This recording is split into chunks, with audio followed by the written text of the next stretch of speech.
Assalamu alaikum wa rahmatullahi wa barakatuh. How are you students? Hope you all are fine and taking the video classes regularly. In our last lecture we have studied about compounds. So tell me, what is a compound? Good. A pure substance that is made up of two or more atoms that are chemically combined with each other is called a compound. Okay, tell me the chemical formula of sodium chloride. NaCl, good. Ammonia, NH3, good. Water, H2O, good. What is a chemical bond? Good. The forces which join atoms together are called chemical bonds. Name the types of chemical bonds. Ionic bond, covalent bond and metallic bond. Excellent. Now we are going to start lecture number 17, that is about ionic bond. Previous lectures में हम पढ़ चुके हैं कि atom क्या होता है, neutrally charged होता है, क्योंकि उसमें नंबर ऑफ प्रोटॉन्स जो है वो नंबर ऑफ इलेक्ट्रॉन्स के इक्वल होते हैं। और आपको पता ही है प्रोटॉन का चार्ज है पॉजिटिव और इलेक्ट्रॉन का चार्ज है नेगेटिव। ठीक है, अब क्या होता है, व्हेन एन एटम लूजेस और gives away an electron it becomes a positively charged ion. जब भी कोई एटम जो है वो लूज़ करता है यानी देता है अपने इलेक्ट्रॉन किसी दूसरे एटम को, तो वो क्या बन जाता है, पॉजिटिवली चार्ज्ड आयन बन जाता है। जबकि व्हेन एन एटम गेन्स और receives an electron it becomes a negatively charged ion. और अगर कोई एटम इलेक्ट्रॉन्स ले रहा होता है तो वो क्या बन जाता है, negatively charged ion. For example, sodium atom has 1 electron and chlorine atom has 7 electrons in their outermost shell. Sodium atom gives away its electron and becomes a positively charged ion. Chlorine atom receives the electron and becomes a negatively charged ion. यानी इसमें हमने example दी हुई है sodium की और chlorine की। Sodium के outer most shell में हमारे पास 1 इलेक्ट्रॉन होता है और क्लोरीन के आउटर मोस्ट शेल में 7 इलेक्ट्रॉन्स होते हैं। अब क्या होता है कि सोडियम अपना इलेक्ट्रॉन दे देता है तो ये बन जाता है पॉजिटिवली चार्ज आयन, और क्लोरीन जो है वो एटम रिसीव करता है तो इस वजह से ये बन जाता है नेगेटिवली चार्ज आयन। इसको समझ लेते हैं हम डायग्राम के थ्रू। हमारे पास यहाँ पर 2 एटम के स्ट्रक्चर बने हुए हैं। फर्स्ट वन है सोडियम एटम। आपको पता है कि सोडियम एटम में नंबर ऑफ इलेक्ट्रॉन्स कितने होते हैं, 11, और नंबर ऑफ प्रोटॉन्स कितने होते हैं, 11। एटॉमिक नंबर 11 है ना इसका। ठीक है, यानी जितने नेगेटिव चार्जेस हैं उतने पॉजिटिव चार्जेस हैं, तो सोडियम एटम क्या है, न्यूट्रल है। यहाँ पर है क्लोरीन एटम का स्ट्रक्चर। क्लोरीन एटम में हमारे पास एटॉमिक नंबर होता है 17, यानी इसके नंबर ऑफ प्रोटॉन्स भी कितने होंगे, 17, और नंबर ऑफ इलेक्ट्रॉन्स भी कितने होंगे, 17। नेगेटिव एंड पॉजिटिव चार्ज क्या है, इक्वल, तो ये भी क्या होगा, न्यूट्रली चार्ज होगा। ठीक है, अब अगर हम इनके शेल देखें तो हमारे पास सोडियम के फर्स्ट शेल में 2 इलेक्ट्रॉन्स हैं, सेकेंड शेल में 8 इलेक्ट्रॉन्स हैं, 1 2 3 4 5 6 7 8, और लास्ट शेल में 1 इलेक्ट्रॉन है। ठीक है, और क्लोरीन का अगर हम देखें स्ट्रक्चर तो इसके फर्स्ट शेल में 2 इलेक्ट्रॉन्स हैं, सेकेंड में 1 2 3 4 5 6 7 8 हैं, और थर्ड में 1 2 3 4 5 6 7 है। हमने कहा था कि एटम क्या कोशिश करता है कि अपने इलेक्ट्रॉन जो आखिरी उसका शेल है उसमें 8 इलेक्ट्रॉन्स कंप्लीट रखे स्टेबल होने के।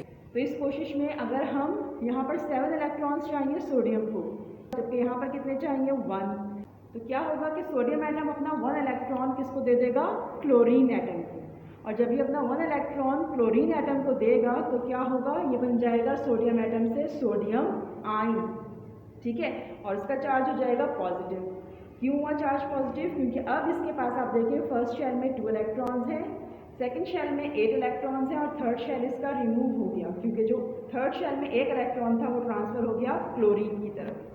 अब नंबर ऑफ इलेक्ट्रॉन्स हो गए 10 और नंबर ऑफ प्रोटॉन्स हो गए 11, तो चार्ज क्या आ जाएगा हमारे पास, ज़्यादा वाले का चार्ज आता है हमेशा, तो सोडियम एटम क्या बन जाएगा, इलेक्ट्रॉन देने पर सोडियम आयन बन जाएगा, पॉजिटिव चार्ज आ जाएगा। जो भी एटम अपना इलेक्ट्रॉन देता है किसी को उसका चार्ज क्या हो जाता है, पॉजिटिवली। ठीक है, यहाँ पर देखिए क्लोरीन एटम ने अपना लास्ट शेल कंप्लीट करने के लिए क्या किया, 1 इलेक्ट्रॉन ले लिया किससे, सोडियम से। जब इसने 1 इलेक्ट्रॉन ले लिया सोडियम से तो ये बन जाएगा क्लोराइड आयन। ठीक है, फर्स्ट शेल में 2 हैं, सेकंड में 8 हैं, थर्ड में जो 7 थे लेने पर कितने हो गए, 8 हो गए, कंप्लीट हो गया शेल। तो अब जब इसने सोडियम एटम से एक इलेक्ट्रॉन ले लिया तो ये क्लोरीन एटम से क्या बन जाएगा, क्लोराइड आयन, क्योंकि नंबर ऑफ इलेक्ट्रॉन्स कितने हो गए लेने पर 18, प्रोटॉन 17 ही रहे, तो चार्ज क्या आ जाएगा, नेगेटिव। जब भी कोई एटम किसी दूसरे एटम से इलेक्ट्रॉन लेता है, रिसीव करता है, तो उसके ऊपर चार्ज क्या आ जाएगा, नेगेटिव। और इस तरह से क्या हुआ, गेनिंग एंड लूजिंग से, कि हमारे पास जो आउटर मोस्ट शेल है सोडियम का और क्लोरीन का, वो दोनों क्या हो जाएंगे, कंप्लीट हो जाएंगे। इसके क्लोरीन के आउटर मोस्ट शेल में भी हमारे पास 8 इलेक्ट्रॉन्स हैं, ठीक है, और सोडियम के एटम के लास्ट जो हमारा शेल है इसमें भी 8 इलेक्ट्रॉन्स हैं, ठीक है। इतना है समझ में। तो आयन की डेफिनेशन क्या होती है, यहाँ से देख लेते हैं हम। An ion is a charge particle, it is charged because it contains an unequal number of protons and electrons। Charge particle होता है आयन, क्यों होता है चार्ज, क्योंकि इसके पास अनइक्वल यानी बराबर नंबर नहीं होते प्रोटॉन्स और इलेक्ट्रॉन्स के। यानी हमारे पास अगर इलेक्ट्रॉन्स का नंबर ज़्यादा होगा किसी एटम में तो वो बन जाएगा नेगेटिवली चार्ज आयन, और अगर इलेक्ट्रॉन्स का नंबर क्या होगा, कम, तो वो बन जाएगा पॉजिटिवली चार्ज आयन। ठीक है, इतना आ गया समझ में, गुड। अब क्या होगा हमारे पास, जब दो एटम्स एक दूसरे के करीब आएंगे तो वो ऑपोजिट यानी अनलाइक चार्जेस होने की वजह से एक दूसरे को क्या करेंगे, अट्रैक्ट करेंगे। इनके दरम्यान में एक फोर्स ऑफ अट्रैक्शन प्रोड्यूस हो जाएगी, जिसे हमने क्या नाम दिया था, केमिकल बॉन्ड का नाम दिया था। अब ये जो फोर्स ऑफ अट्रैक्शन है ये आयंस की वजह से क्योंकि पैदा हो रही है, तो हम इसे कह देंगे ये कौन सा बॉन्ड बना रहे हैं, आपस में आयनिक बॉन्ड बना रहे हैं एक दूसरे के साथ कंबाइन होने के लिए। और जो हमारे पास इन दोनों के कॉम्बिनेशन से, सोडियम और क्लोराइड आयन के कॉम्बिनेशन से जो कंपाउंड बनेगा उसे हम कहेंगे सोडियम क्लोराइड। ठीक है, इतना है सबको समझ में। यानी वो फोर्स ऑफ अट्रैक्शन जो दो एटम्स के दरमियान में उनके आयंस की वजह से होती है, यानी इलेक्ट्रॉन के गिव और टेक की वजह से होती है, उस फोर्स को हम कहते हैं बॉन्ड। और आयंस की वजह से हो रही है तो ये कहलाएगा आयनिक बॉन्ड। यहाँ देख लेते हैं आयनिक बॉन्ड की डेफिनेशन। आयनिक बॉन्ड क्या है, a chemical bond form between two atoms due to transfer of electrons from one atom to the other atom is called an ionic bond. यानी एक ऐसा केमिकल बॉन्ड जो दो atoms के दरमियान में उनके इलेक्ट्रॉन्स के ट्रांसफ़र की वजह से बनता है, उसे हम क्या कहते हैं, आयनिक बॉन्ड। और आयनिक बॉन्ड की वजह से हमारे पास जो कंपाउंड बनता है उसे हम क्या कहते हैं, आयनिक कंपाउंड कहते हैं। प्रॉपर्टीज़ ऑफ आयनिक कंपाउंड क्या है, यहाँ देख लेते हैं। They are usually hard solids, ज़्यादातर क्या होते हैं, सॉलिड्स होते हैं और वो भी हार्ड सब। Second, they have high melting and boiling points, इनके जो मेल्टिंग एंड बॉइलिंग पॉइंट्स होते हैं वो हाई होते हैं। मेल्टिंग पॉइंट क्या होता है, जब सॉलिड ट्रांसफ़र हो रहा है किसमें, लिक्विड में, ठीक है, उस पॉइंट को मेल्टिंग पॉइंट कहते हैं। और बॉइलिंग पॉइंट क्या होता है, जब लिक्विड ट्रांसफ़र हो रहा होता है वेपर्स की फॉर्म में, गैस की फॉर्म में। तो ये दोनों पॉइंट्स इनके क्या होंगे, हाई होंगे, हाई टेम्परेचर रिक्वायर्ड होगा। थर्ड है, they are generally soluble in water, अगर इनको आयनिक कंपाउंड्स को वाटर में मिक्स किया जाए तो ये इसके अंदर क्या होते हैं, सॉल्युबल होते हैं generally. And the last point is in solution form they are good conductors of electricity. और अगर हम आयनिक कंपाउंड का सॉल्यूशन बनाएं तो ये क्या प्रूव होते हैं, as a good conductor of electricity, यानी इलेक्ट्रिसिटी को ये अच्छे तरीके से ट्रांसफ़र कर सकते हैं एक जगह से दूसरी जगह पर। उम्मीद है आपको समझ में आ गया होगा आयनिक बॉन्ड। अब हम चलते हैं अपने नेक्स्ट बॉन्ड की तरफ, जो है covalent bond. Covalent bond, covalent bond क्या होता है देख लेते हैं यहाँ पर। When atoms come close to each other and begin sharing electrons, a covalent bond is formed. Covalent bond किस वक्त बनता है, जब एटम्स क्या करते हैं एक दूसरे के करीब आते हैं और उनके इलेक्ट्रॉन्स शेयर होना शुरू हो जाते हैं। ठीक है, यानी यहाँ पर कोई भी इलेक्ट्रॉन की गेनिंग एंड लूजिंग नहीं हो रही है, बल्कि क्या कर रहे हैं, अपने इलेक्ट्रॉन्स को शेयर करवा रहे हैं। शेयर हम उसी वक्त करवा रहे होते हैं किसी चीज़ को जब हमें उस चीज़ की ज़रूरत खुद भी होती है। ठीक है, तो वो बॉन्ड जो शेयरिंग ऑफ इलेक्ट्रॉन से मिलकर बनता है उसे क्या कहते हैं, कोवलेंट बॉन्ड। एग्जाम्पल्स देख लीजिए इसकी। One hydrogen atom shares an electron with other hydrogen atom to form a molecule of hydrogen gas. यानी एक हाइड्रोजन का एटम दूसरे हाइड्रोजन के एटम के साथ क्या करता है, अपना इलेक्ट्रॉन शेयर करता है, वो मॉलिक्यूल बना देता है हाइड्रोजन गैस का। यहाँ देख सकते हैं हम डायग्राम में इसको। हमारे पास ये मौजूद है दो हाइड्रोजन के एटम्स। ठीक है, आपको पता है हाइड्रोजन का एटॉमिक नंबर क्या होता है, 1, यानी इसमें नंबर ऑफ प्रोटॉन्स भी 1 होंगे और नंबर ऑफ इलेक्ट्रॉन्स भी 1 होंगे। ठीक है, अब मैंने आपको बताया था आयनिक बॉन्ड में कि एटम्स क्या कर रहे होते हैं, उनकी कोशिश होती है कि वो अपने आउटर मोस्ट शेल को क्या करें, कंप्लीट रखें, और कंप्लीट रखने के लिए उनको क्या चाहिए होते हैं, 8 इलेक्ट्रॉन्स, ठीक है। लेकिन हाइड्रोजन और हीलियम के एटम्स ऐसे होते हैं जिसमें हमें उनको कंप्लीट करने के लिए उनका आउटर मोस्ट शेल 8 नहीं बल्कि कितने इलेक्ट्रॉन्स चाहिए होते हैं, 2। तो हमारे पास हाइड्रोजन एटम में तो 1 इलेक्ट्रॉन मौजूद है, ठीक है, इसमें भी मौजूद है, और ये हाइड्रोजन एटम है, इसमें भी मौजूद है। अगर गेनिंग एंड लूजिंग हो रही होती है इलेक्ट्रॉन्स की, तो क्या होता है, ये अपना इलेक्ट्रॉन इसको दे देता है, इसके पास कोई इलेक्ट्रॉन ना बचता, या फर्स्ट वाला अपना इलेक्ट्रॉन सेकंड वाले को दे देता तो इसके पास कुछ ना बचता। तो ये क्या करते हैं, और ज़रूरत इनको दोनों को क्या है, अपने आउटर मोस्ट शेल को कंप्लीट करने की। तो जब ये दोनों एटम्स करीब आएंगे एक दूसरे के, तो क्या करेंगे, अपने 1 इलेक्ट्रॉन को एक दूसरे के साथ शेयर कर लेंगे। इस तरह से हमारे पास फर्स्ट जो एटम है हाइड्रोजन का, वो भी कंप्लीट कर लेगा अपना आउटर मोस्ट शेल 2 इलेक्ट्रॉन्स के साथ, और जो सेकंड एटम है हाइड्रोजन का, वो भी क्या कर लेगा, अपना आउटर मोस्ट शेल कंप्लीट कर लेगा 2 इलेक्ट्रॉन्स के साथ। तो ये जो हमारे पास फोर्स है जिसकी वजह से हाइड्रोजन के एटम्स अपने इलेक्ट्रॉन्स शेयर कर रहे हैं एक दूसरे के साथ, उस फोर्स को कहते हैं कोवेलेंट बॉन्ड, ठीक है। इतना है सबको समझ में। अभी हमारे पास एक मॉलिक्यूल बन गया है हाइड्रोजन गैस का। सेकेंड एग्जाम्पल है, 1 oxygen atom shares a pair of electrons with 2 hydrogen atoms to form a molecule of water। इसी तरह से क्या होता है कि ऑक्सीजन का एक एटम कंबाइन करता है हाइड्रोजन के 2 एटम्स के साथ। किस तरह से कॉम्बिनेशन होता है, shares a pair of electron. ये भी किस वजह से बनेगा इनका पेयर, कि ये शेयर कर रहे होंगे इलेक्ट्रॉन्स को, और इसके नतीजे में हमारे पास जो मॉलिक्यूल बनेगा वो किसका होगा, वाटर का होगा। तो कोवेलेंट बॉन्ड के जरिए जो हमारे पास कंपाउंड्स बन रहे होते हैं उन्हें हम क्या कहते हैं, कोवेलेंट कंपाउंड्स कहते हैं, ठीक है। यहाँ देख लेते हैं प्रॉपर्टीज क्या है कोवेलेंट कंपाउंड की। Properties of covalent compound, number 1, they exist in all 3 states, solid, liquid and gas. यानी कोवेलेंट कंपाउंड हमें हर स्टेट में मिलता है, सॉलिड में भी, लिक्विड में भी, गैस में भी। जैसे सॉलिड में डायमंड हो गया, लिक्विड में हमारे पास वाटर हो गया, और गैस में हमारे पास हाइड्रोजन ऑक्सीजन गैसेज हो गए, ठीक है। They do not conduct electricity, ये अच्छे कंडक्टर्स नहीं होते हैं क्योंकि ये इलेक्ट्रिसिटी को कंडक्ट नहीं कर रहे होते, एक जगह से दूसरी जगह नहीं पहुंचा पा रहे होते। Next, they have low melting and boiling points, इनके मेल्टिंग एंड बॉइलिंग पॉइंट्स यानी सॉलिड से लिक्विड में कन्वर्ट होने के लिए और लिक्विड से गैशियस फॉर्म में कन्वर्ट होने के लिए जो टेम्परेचर चाहिए होता है वो इनको क्या होता है, लो चाहिए होता है। Next, they are volatile, that is they evaporate easily, यानी कोवेलेंट कंपाउंड्स क्या होते हैं, वोलाटाइल। वोलाटाइल वो लिक्विड्स होते हैं जो आसानी से लिक्विड से चेंज हो सकते हैं गैशियस फॉर्म में, ठीक है। And the last one is they are soluble in covalent solvent. अब ये सॉल्युबल होते हैं कोवेलेंट सॉल्वेंट में, वाटर की निस्बत ये कोवेलेंट सॉल्वेंट में सॉल्युबल हो जाएंगे, ठीक है। इतना समझ में आया सबको, एनी कन्फ्यूजन? तो चलते हैं अपने होमवर्क की तरफ। होमवर्क है हमारा, do complete and learn question number 1 part I, J and K and question number 2, 3, 4 and 5 on book of unit 6।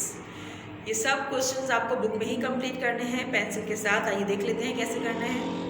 Page number है हमारे पास 64 में हमारे पास एक्सरसाइज का क्वेश्चन नंबर I मौजूद है। What kind of a bond exist between a sodium atom and a chlorine atom. अब यहाँ पर आपने बताना है कि सोडियम एटम और क्लोरीन एटम के दरमियान में किस टाइप का बॉन्ड है। बॉन्ड का आपने यहाँ पर क्या लिखना है, नेम लिखना है। प्रीवियस लेक्चर्स देखिएगा, बुक की रीडिंग कीजिएगा चैप्टर की, आपको सब आंसर्स ईजीली मिल जाएंगे, ठीक है। पेंसिल से काम करना है, बुक पर जो भी काम करना है। नेक्स्ट है आपके पास question J, what kind of a bond exist between 2 oxygen atoms. Oxygen is a gas. अब इस गैस में जो 2 एटम्स के दरम्यान में बॉन्ड बनता है उस बॉन्ड का नाम लिखना है। लाइन ड्रॉ कीजिएगा यहाँ पर और उसका बॉन्ड का नाम लिख दीजिएगा। Next question K, complete the table. आपके पास ये टेबल मौजूद है जहाँ पर एक तरफ प्रॉपर्टीज़ लिखी हुई हैं, आयनिक कंपाउंड का कॉलम है, कोवेलेंट कंपाउंड का कॉलम है। प्रॉपर्टीज़ देखते हुए आपने बताना है कि आयनिक कंपाउंड में वो प्रॉपर्टी कैसे होती है और कोवेलेंट कंपाउंड में कैसी होती है। आपको नीचे इसके ऑप्शंस भी दे दिए गए हैं ब्रैकेट्स में, ठीक है। फर्स्ट है फिजिकल स्टेट, कैसी होती है फिजिकल स्टेट आयनिक कंपाउंड की, सॉलिड, लिक्विड या गैस। और फिर आपको बताना है कोवेलेंट की कैसे होती है। इनमें से जो भी होती है वो चूज़ करके आप आयनिक और कोवेलेंट कंपाउंड में लिख देंगे। मेल्टिंग पॉइंट कैसा होता है आयनिक कंपाउंड का, ऑप्शंस हैं हाई एंड लो, ठीक है। जो जिसका होता है वो ऐसे लिख दीजिएगा। कंडक्टर कैसे हैं ionic and covalent compound, good या बैड। सॉल्युबिलिटी कैसी है इनकी वाटर में और कोवलेंट सॉल्वेंट में। Types of bond between atoms, इन दोनों कंपाउंड्स के जो एटम्स हैं उनके दरमियान में किस टाइप का बॉन्ड होता है, कोवलेंट या आयनिक। जिसका जो सूटेबल आंसर है वो यहाँ से चूज़ करके इनके रिस्पेक्टिव कॉलम में लिख दीजिएगा। ठीक है, नेक्स्ट है हमारे पास क्वेश्चन नंबर 2। आप एल पार्ट जो है वो पहले ही जर्नल में कर चुके हैं। ठीक है, fill in the blanks. Number 1 A है आपके पास, matter is made up of tiny particles called dash. Matter छोटे छोटे पार्टिकल से मिलकर बनता है जिसे कहते हैं डैश। नाम लिखना है आपको। B, dash is the positively charge particle found in the nucleus of an atom. आपको बताना है कि पॉजिटिवली चार्ज पार्टिकल्स जो एटम के न्यूक्लियस में मौजूद हैं उनका नाम क्या है। ठीक है, C, an dash is a negatively charge particle which revolves around the nucleus of an atom. Negatively charge particle जो न्यूक्लियस के अराउंड मूव कर रहे होते हैं उन्हें क्या कहा जाता है, उनका नाम बताइए। D, the number of protons in an atom is called its dash. किसी भी एटम के नंबर ऑफ प्रोटॉन्स उसका डैश भी कहलाते हैं। E, the sum of the number of protons and neutrons in an atom is called its dash. Proton और neutron को अगर हम ऐड करें तो रिजल्ट जो आएगा वो हमारा एटम का क्या बता रहा होता है। ठीक है, यहाँ लिखेंगे ब्लैंक में। नेक्स्ट है पेज नंबर 65 पे कंटिन्यू हो रही है ब्लैंक्स मजीद। एफ है, the first orbit of any atom can have only dash electrons. Atom का जो फर्स्ट ऑर्बिट होता है उसमें कितने इलेक्ट्रॉन्स आ सकते हैं। ठीक है, इसको आप नंबर के फॉर्म में भी लिख सकते हैं। The last orbit of an atom can not have more than dash electrons, यानी एटम के लास्ट ऑर्बिट में डैश से ज़्यादा इलेक्ट्रॉन्स नहीं आ सकते हैं। नेक्स्ट है H, the force which holds two atoms together is called dash. वो फोर्स क्या कहलाती है जो दो एटम्स को आपस में होल्ड रखती है, ज्वाइन रखती है। I, when an atom loses electron it becomes a dash charge ion. अगर कोई एटम अपना इलेक्ट्रॉन लूज कर रहा है, किसी को दे रहा है, तो कौन सा चार्ज का आयन वो बन जाएगा। ठीक है, and the last one J is a dash bond is form when atoms share electrons. कौन सी टाइप का बॉन्ड बनता है अगर एटम्स अपने इलेक्ट्रॉन्स शेयर कर रहे होते हैं। ठीक है, नेक्स्ट क्वेश्चन है हमारे पास number 3। Complete the table by writing the number of protons, neutrons and electrons along with the atomic and mass numbers. आपके पास टेबल दिया गया है जिसमें एक तरफ आपके एलिमेंट्स मौजूद हैं, सिंबल आपको बताना है इनका, नंबर ऑफ प्रोटॉन्स कितने होते हैं, नंबर ऑफ न्यूट्रॉन्स कितने हैं, नंबर ऑफ इलेक्ट्रॉन्स कितने हैं, और आपको एटॉमिक नंबर और मास नंबर दे दिया गया है। ठीक है, hydrogen, carbon, sodium, chlorine, oxygen आप लोग याद भी कर चुके हैं, जर्नल में क्वेश्चन किया था हमने, वहाँ से लेकर सिंबल्स लिखिएगा इनके। और फिर आपको पता ही है कि नंबर ऑफ प्रोटॉन्स किसके इक्वल होते हैं, एटॉमिक नंबर के, और जो हमारे नंबर ऑफ प्रोटॉन्स होते हैं न्यूट्रल एटम में उतने ही नंबर ऑफ इलेक्ट्रॉन्स होते हैं। इतना करने के बाद अब आपको बताना है नंबर ऑफ न्यूट्रॉन्स। और नंबर ऑफ न्यूट्रॉन्स आपको कैसे मिलेंगे, मास नंबर में से आप नंबर ऑफ प्रोटॉन को माइनस कर देंगे तो आपके पास नंबर ऑफ न्यूट्रॉन आ जाएंगे। नेक्स्ट है number 4 question, choose the correct answer. आपके पास नंबर 1 है, a substance which is made up of one kind of an atom is called. ऐसा सब्सटेंस जिसमें एक ही किस्म के एटम्स मौजूद होते हैं उसे क्या कहा जाता है, compound, an element, a mixture, a solution. जो राइट आंसर है उस पर क्या करेंगे, टिक लगा देंगे। B, a non metal is a bad conductor of heat and electricity, has a high melting point, can be drawn into wires, is usually a solid. अब इसमें से जो भी क्वालिटी है हमारी नॉन मेटल की उस पर आप लगा देंगे टिक। ठीक है, सी है, air is an example of a mixture of. Air किसकी एग्जाम्पल है, कौन सी टाइप ऑफ मिक्सचर की, liquid and solid, liquid and gas, solid and gas, gas and gas. आप सोचिएगा और राइट आंसर को टिक कीजिएगा।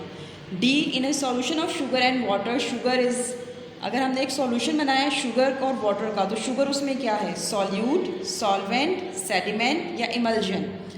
ई, a mixture of oil and water is called, water and oil के मिक्सचर को क्या कहा जाता है, an emulsion, a suspension, a sediment, a solution.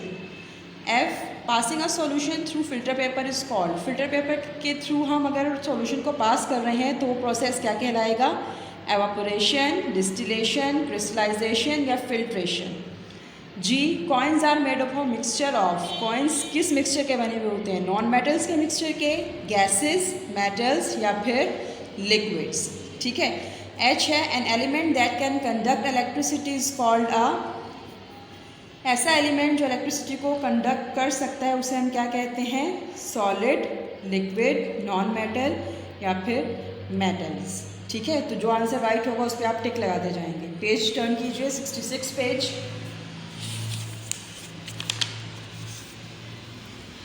Last question है हमारा question number 5। Match the statement in list A and B.